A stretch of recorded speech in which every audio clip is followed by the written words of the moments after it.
Hello everyone, मैं doctor Harmohan. मैं किदवई नगर कानपुर में न्यूरो केयर सेंटर में अपना क्लिनिक चलाता हूँ। आज हम लोग डिस्कस करने वाले हैं एपिलेप्सी और सीज़र के बारे में। ये एक बहुत ही आम बीमारी है हमारी इंडियन सोसाइटी में। अराउंड 1 से 1.5 करोड़ लोग हमारे इंडियन सोसाइटी में रहते हैं जिनको एपिलेप्सी और सीज़र्स हैं। पहले हम लोग डिस्कस करते हैं क्या सीज़र है, क्या एपिलेप्सी है। अगर पेशेंट को एक बार कभी झटका आता है तो हम लोग उसको यूजुअली सीज़र के तौर पे कैटेगराइज करते हैं, बट किसी स्ट्रक्चरल एबनॉर्मलिटी के कारण या फिर कोई जेनेटिक एबनॉर्मलिटी के कारण पेशेंट को बार बार झटके आते हैं और हर 1-2 महीने में पेशेंट को झटका आ ही जाता है डिस्पाइट ऑफ ट्रीटमेंट, तो उस कंडीशन को हम लोग यूजुअली एपिलेप्सी कहते हैं। तो सीज़र किस कारण से आ सकता है? आप लोगों के मन में, सबके मन में ये क्वेश्चन होगा कि सीज़र क्यों आते हैं।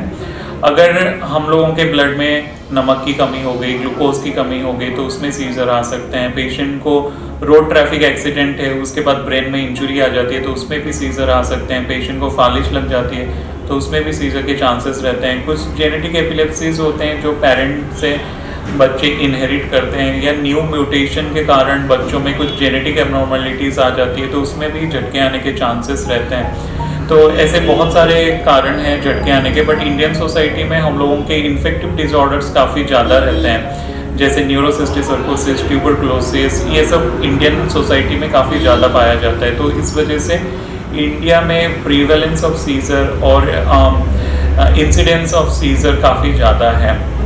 तो आपको क्या करना चाहिए सीज़र आते टाइम पे? किसी पेशेंट को अगर सीज़र आ रहा है, आपके फैमिली मेम्बर्स को सीज़र आ रहा है, तो आपको क्या करना चाहिए उस टाइम पे? पहली बात यह है कि पेशेंट को अगर झटके आ रहे हैं, आप घबराएं नहीं। पेशेंट को तुरंत ही आप लैटरल पोजीशन पे करवट करवा लीजिए और उसके मुंह में कुछ भी मत डालिए। उंगली तक नहीं डालना है। कई लोग उंगली डाल देते हैं, कई लोग चम्मच डाल देते हैं, तो इससे अगर आप उंगली डालेंगे तो आपकी उंगली कट जाने के चांसेस रहते हैं। अगर आप कोई हार्ड ऑब्जेक्ट उसमें डालेंगे तो वो उससे उसके डेंटल ब्रेकेज होने का, यानी दांत टूटने का चांसेस रहता है। तो ये सब कतई मत करिए। पेशेंट को जस्ट लैटरल पोजीशन पे करवट करके रख लीजिए। उसके सलाइवा सिक्रेशंस जो भी निकलते हैं उसको वाइप आउट कर दीजिए, और पेशेंट के आसपास कोई डेंजरस ऑब्जेक्ट है तो उसको वहाँ से हटा दीजिए। तो पेशेंट का वेट करिए, जब झटका बंद हो जाए उसको पूरा सलाइवेशन जो हो रहा होगा उसको निकाल दीजिए और पेशेंट को हॉस्पिटल लेके जाइए। और पेशेंट के लिए क्या क्या एडवाइस हैं जो उसको फॉलो करना चाहिए एपिलेप्सी वाले पेशेंट को? पहली बात तो ये है कि बिना डॉक्टर के परमिशन के आपको दवाई बंद करना नहीं है। कई लोग ऐसा होता है कि वो लोग घर के आसपास के लोगों से बात करके, मेडिकल स्टोर से बात करके, कुछ करके पेशेंट को 1 महीना 2 महीना सीज़र नहीं आया तो अपने आप से दवाइयाँ बंद कर देते हैं। तो ऐसा बिल्कुल भी नहीं करना है। पेशेंट को अगर सीज़र आ रहा है तो उसको डॉक्टर से सलाह करना चाहिए, उस हिसाब से दवाई खानी चाहिए और डॉक्टर के परमिशन के बाद ही वो दवाई बंद करनी चाहिए। और दूसरी चीज़ ये है कि पेशेंट को रेगुलरली मेडिसिन खाना पड़ेगा। ऐसा नहीं कि आपने आज खाया, कल मिस कर दिया, फिर परसों खाया, इससे झटके आने के चांसेस और बढ़ जाते हैं। तीसरी चीज़ है कि स्लीप पैटर्न। पेशेंट का स्लीप पैटर्न अच्छा होना काफ़ी ज़रूरी है, यानी रात में 10-11 बजे तक सोना और 6 से 8 घंटे की नींद पूरी करना, ये बहुत ज़रूरी है। कई लेट नाइट अवेकर्स होते हैं हम लोगों में जो रात भर पार्टी करते हैं, सोते होते हैं नहीं है, या फिर रात में बेड पे लेटे लेटे मोबाइल टीवी देखना पसंद करते हैं, तो उन लोगों को झटके आने के चांसेस ज़्यादा रहते हैं। तो ये सब नहीं करना है। आपको मोबाइल या टीवी ज़्यादा टाइम नहीं देखना है, उसको अवॉइड करना चाहिए।